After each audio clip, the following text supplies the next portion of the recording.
Vamos lá para mais um capítulo da Crônica de São Francisco, e aqui nós estamos no capítulo 24, e aqui fala assim: como São Francisco converteu à fé o sultão da Babilônia e a prostituta que o chamou ao pecado.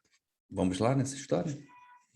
São Francisco, instigado pelo zelo da fé de Cristo e pelo desejo do martírio, certa vez atravessou o mar com 12 de seus mais santos companheiros, dirigindo-se sem rodeios ao sultão da Babilônia.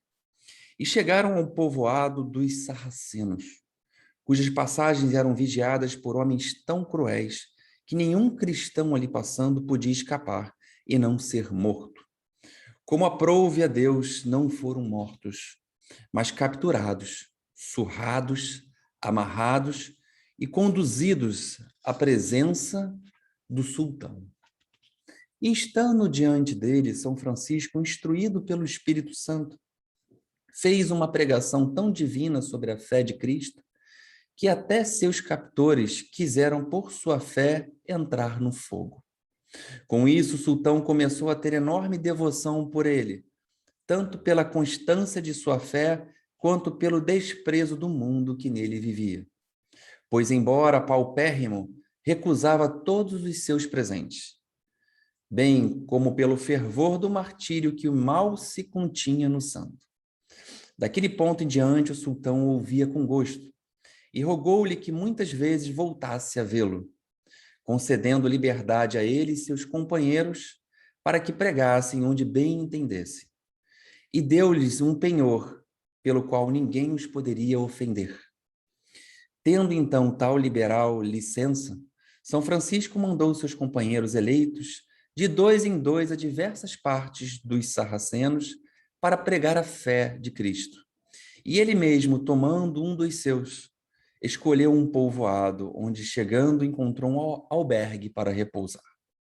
Ali havia uma mulher belíssima de corpo, mas suja de alma, e essa maldita mulher chamou São Francisco ao pecado.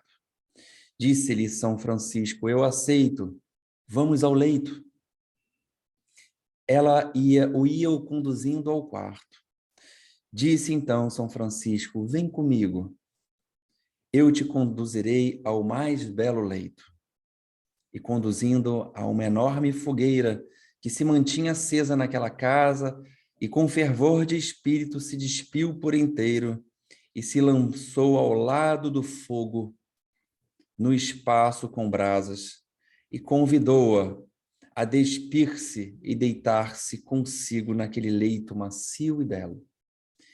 E como permanecesse São Francisco por longo tempo nessa situação, com o rosto alegre e sem se queimar ou mesmo tostar a pele, a mulher, espantada com tamanho milagre e trespassada no coração, não apenas se arrependeu do pecado e da má intenção, como também se converteu perfeitamente à fé de Cristo, e alcançou tamanha santidade que, por meio dela, muitas almas se salvaram naqueles povoados. Ao fim, vendo-se São Francisco incapaz de fazer mais frutos naqueles povoados, por revelação divina, aprontou-se com todos seus companheiros para retornar ao meio dos fiéis. Reunidos todos, voltou ao sultão e despediu-se dele. Disse-lhe então o sultão: Frei Francisco, eu de bom grado me converteria à fé de Cristo, mas temo fazê-lo agora, porque se estes homens ficassem sabendo, matariam a ti e a mim com todos os teus companheiros. E, uma vez que ainda podes fazer muito bem, e é que eu preciso despachar certos negócios de grande importância, não quero causar a morte tua e a minha, mas ensina-me como faço para salvar-me. Estou pronto para fazer o que me prescreveres. Disse então São Francisco: Senhor, parto agora da vossa presença, mas depois que eu retornar à minha terra e ir ao céu, pela graça de Deus após a minha morte, conforme agradar a Deus, eu mandarei a ti 2 dos meus irmãos, dos quais receberá o santo batismo de Cristo e serás salvo, segundo me revelou meu Senhor Jesus Cristo.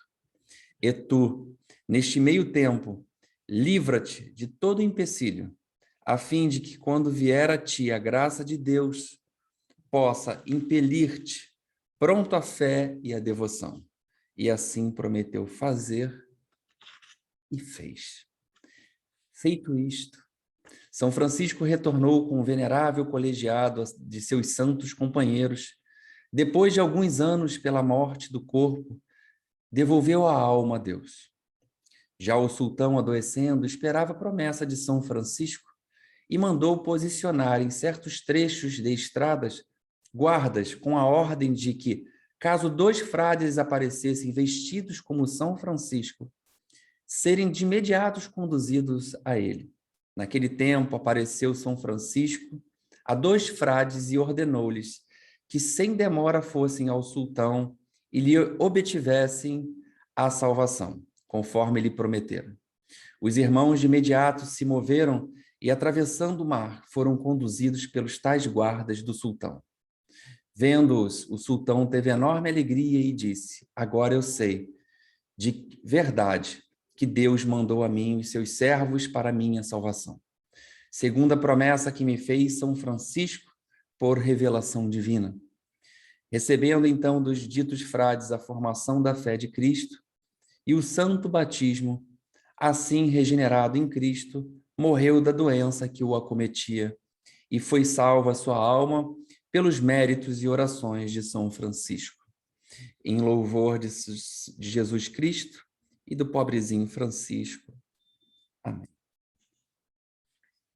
É uma história de fé, é um capítulo também muito, muito importante, muito significativo, mostrando coragem, que quando realmente a coragem está na sua frente, a fé está na sua frente, a perseverança, a fé que você acredita, que professa, Jesus, Deus, e todos aqueles que você tenha fé, coloque na sua frente, vai em cima, vá para frente, não desista, não tenha medo, não fique inseguro, pois estais seguro.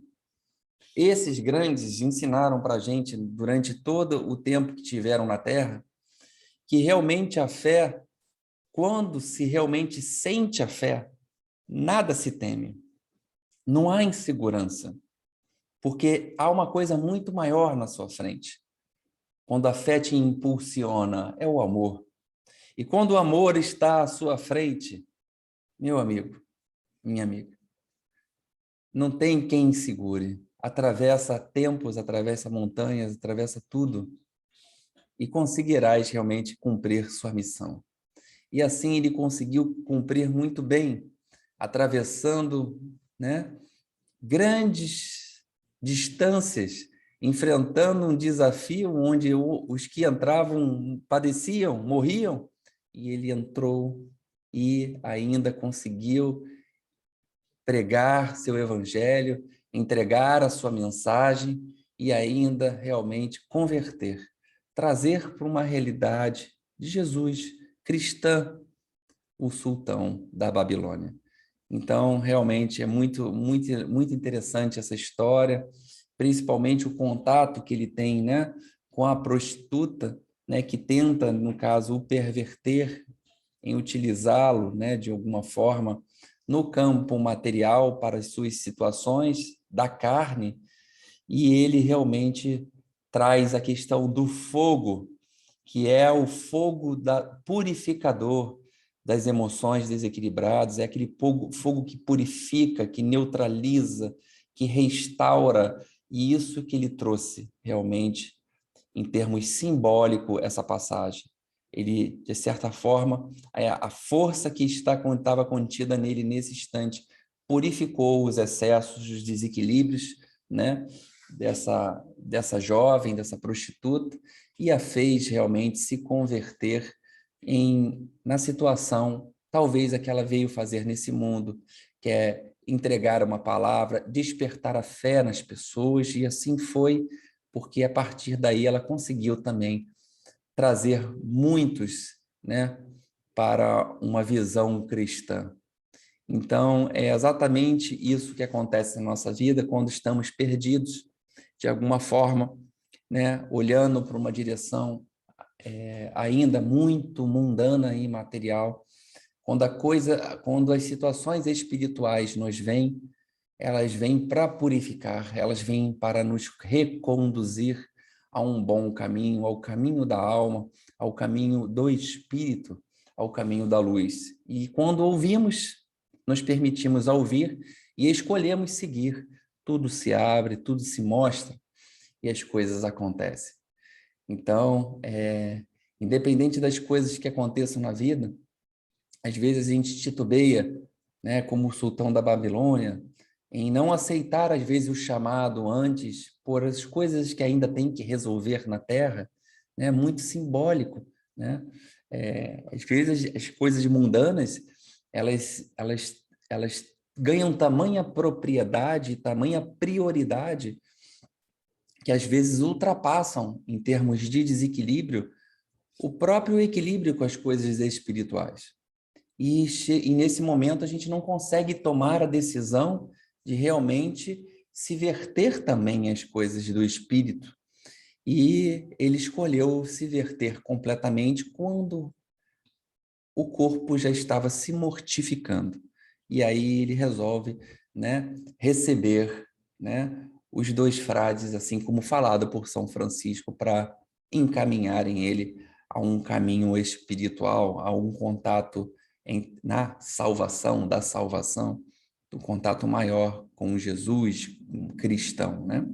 Então, que não possamos esperar muito tempo até realmente entrarmos num período, talvez, da mortificação, do desligamento, da morte, mas que possamos reconhecer as belezas que também tem dentro de nós, do que possamos oferecer, de sentir um contato espiritual com a nossa essência, de buscar a nossa religiosidade, talvez em alguma religião, para que a gente possa realmente sentir também os lados, mesmo na Terra, mas sentir também as coisas do espírito. Então, gratidão e nos encontramos na próxima história, no próximo capítulo das Crônicas de São Francisco. Até lá.